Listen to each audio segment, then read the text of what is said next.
After our shelf has dried for 24 hours, we can unclamp it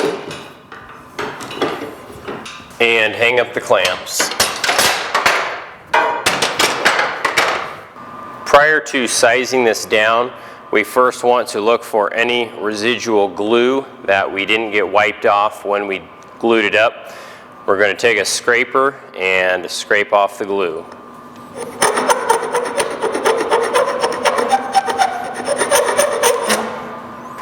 To size our end table shelf to length, we first want to take off about 1/8 of an inch of material on the panel saw.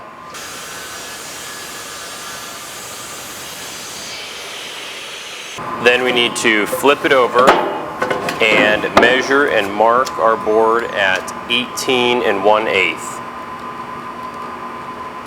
and cut it to length.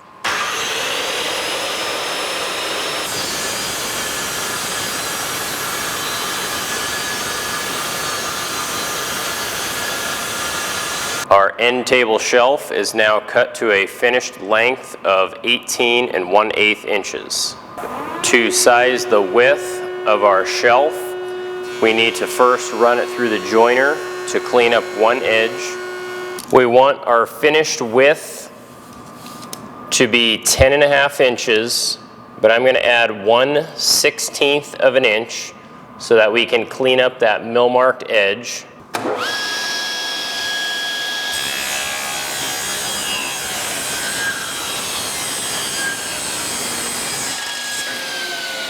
And then back to the joiner.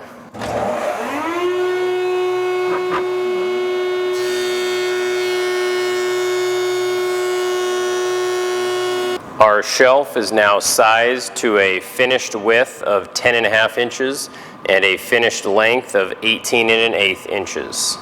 To size the thickness of our shelf, we will be running it through the planer a few times. If you recall, the dado that we cut was 3/4 of an inch wide, and we want to plane our shelf down to 3/4 of an inch so it will slide easily into that dado we cut.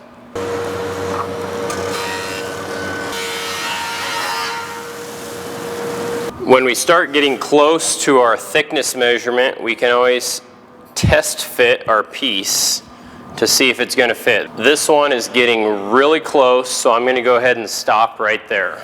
And I'm going to transition over to the wide belt sander. Check my material thickness, 0.77.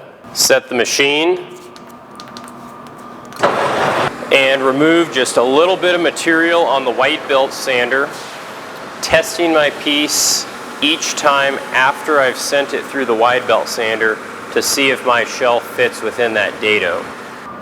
After sending my shelf through the wide belt sander a couple times, the face of my shelf is all cleaned up and my shelf fits snugly into my dado.